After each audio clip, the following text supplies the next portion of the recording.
Good day, ladies. This is Arvet, the Alpha Woman 1, aka the Alpha Womanpreneur. I'm coming to you today to do a book review of Dr. Ishakamusa Baranshango's book, Afrikan Woman, the Original Guardian Angel. And this wonderful book is a collection of essays which details the Black woman's contribution as the creatress of humanity, civilization, culture, and spirituality and divinity from the past and the present moment. And it also talks about the Black woman as the creatress of science, mathematics, writing, the alphabet, and the educational and social systems that we all have utilized and has advanced our civilization from ancient times to the present. So I am going to read to you an excerpt of the introduction from his book, in that all he talks about, and cover a few points.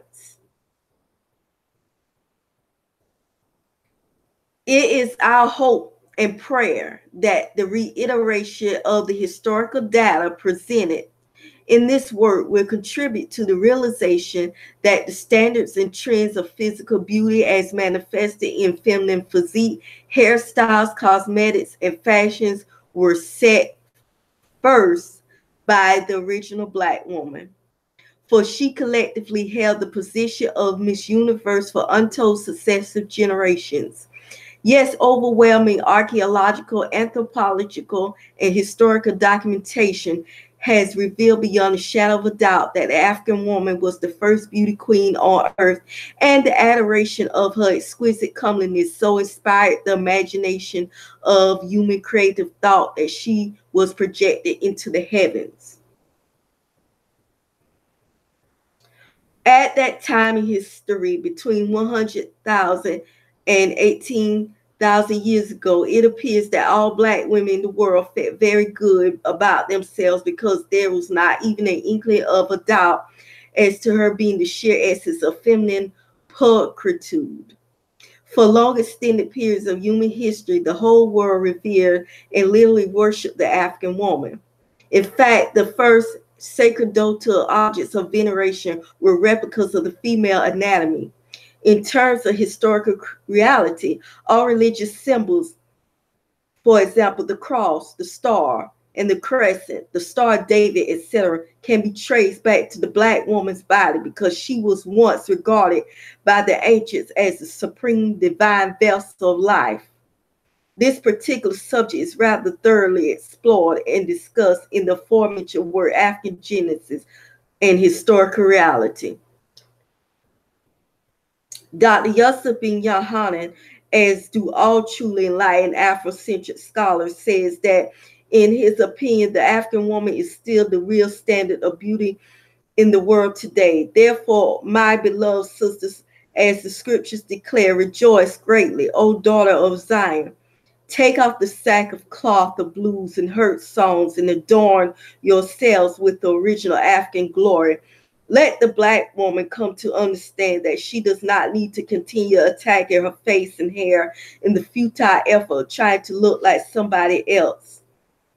Sister, you are the one.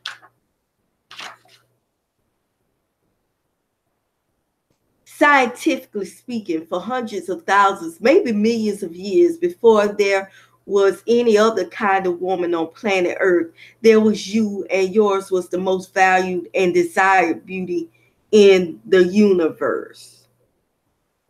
One of the main themes that keeps emerging during our research and studies in the various disciplines of Africanology is the irrefutable fact that without the joys of feminine gender, the world will self-destruct.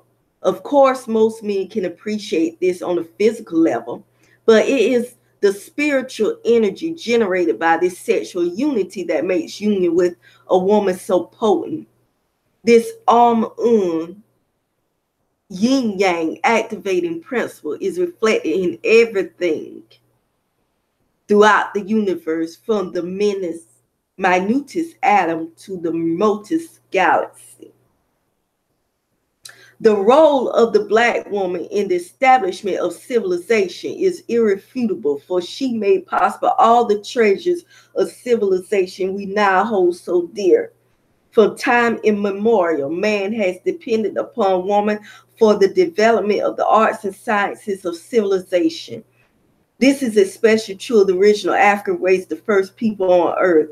So profound was the African woman's contribution to the growth and advancement of humanity that she was enshrined in the hearts of the people of the early civilizations as the queen of heaven, the mother goddess, the creatress of all living things, and her earthly daughters were adorned by Black men as angels of light, of whom it was said that no man could achieve total knowledge of God without complete oneness with her. She was the first true civilizing force on earth. It is because of her that we are able to eat an abundant variety of healthy and tasteful foods, live in houses, write the alphabet, record time, reckon mathematics, and conduct ourselves in the world with some semblance of civility. Okay, so as you all have listened, that was basically the overview of the book. And I'll cover a few points here because I'm not going to share everything, because I would like for you all to read this book for yourself. It's highly recommended. And it says the Black woman, first, the Black woman as the creatress of humanity. And you all have heard, or you should have heard about Lucy and Eve. Lucy is a 2 million-year-old Black woman whose remains was found in Africa in the early to mid 1970s. And Lucy is the mother of Eve, another Black woman that lived 200,000 years ago, whose DNA and remains were also found in Africa. And these two women were the mothers of humanity. So Black women are the first humans and the first women on the planet. All human beings can trace their DNA back to the Black woman. Okay, and Dr. Baranshango talks about in the essay, The Divine Mother of the Universal Egg. He talked about, Eve. He didn't talk about Lucy, but he did talk about Eve. I included Lucy in there because Lucy was also a Black woman who predated Eve. And both of these are considered the mothers of humanity, as I said a little earlier. And Dr. Baranshango talked in his essay where he was talking about Eve, mitochondrial Eve, that is, not the biblical Eve, about how the ancient Africans, they thought they called the Black woman's womb the universal egg because the Black woman's womb birthed everyone on this planet. Okay. And they saw the Black woman's womb as divine, which brings me into, and I'm kind of skipping around because I don't have these talking points in any certain order. If you be on the internet a lot and you are in Afrocentric circles that speaks on the Black woman's history, you hear this concept about the Black woman is God. That's where that comes from, because the first gods on the planet was in the image of women, in the image of a woman, and the image of a Black woman.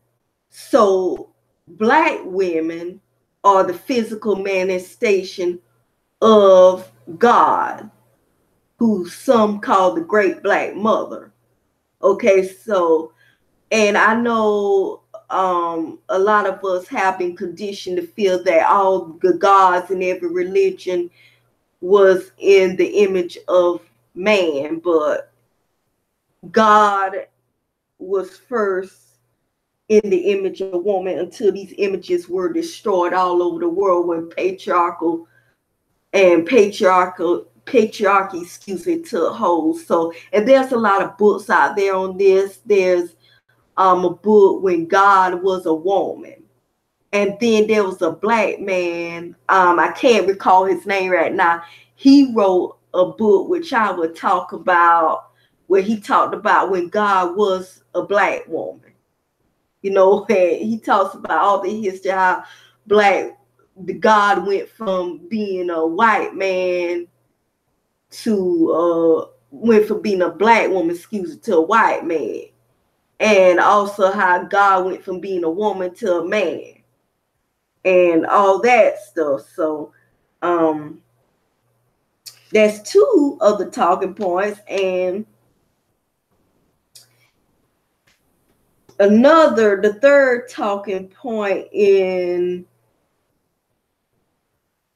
the book was when he talked about, the black woman as the creatures of all the social and educational systems that we still, as in his words, hold dear today. And he talked about the black woman as the creatures of agriculture, science, the creatures of alphabet, of writing, math, law, government. So the black woman was the creator of all that. Okay, so, and when he talked about religion and divinity, like he said, all the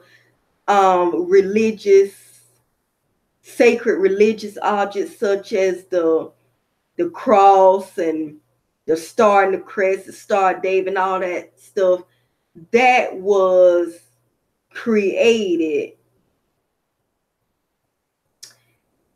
to symbolize the black woman's body.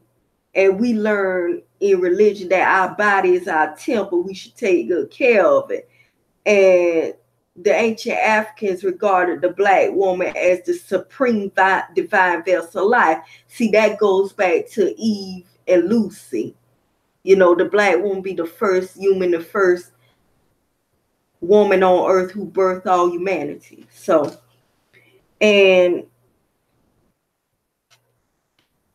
he also talked about health and beauty, the black woman as the original standard of beauty and the creators of cosmetics, fashions, hairstyle, everything feminine. Us women, we do to take care of ourselves, to make ourselves look good, all that stuff. Makeup, the black woman is the creators of that. And so I want to say that in the description section, I had placed 2 links where you can order this book. Like I said, I highly recommend this book. It's great reading, especially for black women and girls, where we rediscover our history and our true status on the planet and our power, because despite what we have been told, the black woman is the most powerful and most important person on this planet. So black women, black girls, don't let nobody tell you that you're nothing and that you're not important, you don't matter. And I know it's hard for some of you to believe, but like he said, the black woman at one time in history, the black woman was worshipped. Now, I know that's hard to believe because it's been so long and we have been told so long about how horrible we are, how we're no good and all that stuff. But this book is the truth. And like it's based on anthropological, archaeological, and historical evidence. And he presents all of this in this book. So that's the book review. And as we go along, I would be talking about some of this stuff that he talks about in the book, because it's a lot of information, a lot of great information. And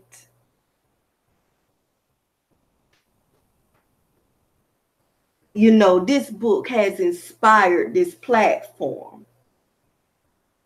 And and when I first started out studying Black history, I always had an interest in history in general, and just all history. But when I really started to delve deeper into Black history, and as many of you may know, Black people's history has been hidden and suppressed from us for so long, and many of us are starting to rediscover our history. And a lot of times when we're talking about Black history, it's mostly male centered. And I was excited to find Dr. Baranshango's book, because his book centered the Black woman. It talked about exclusively what the Black woman done in history. See, I want to know, what me being a Black woman, I want to know, okay, what specifically did the Black woman contribute to history? Because like I said a few minutes ago, a lot of times we read about history and it's male centered. It's talks about what the Black man has done. And I specifically wanted to know what the Black woman has done, because I know she contributed too. So if you want to find out, this book will explain it all. And this concludes my book review on Dr. Ishakamusa Baranshango's Afrikan Woman, the Original Guardian Angel. And you ladies have a great day, and I will talk to you soon. Bye-bye.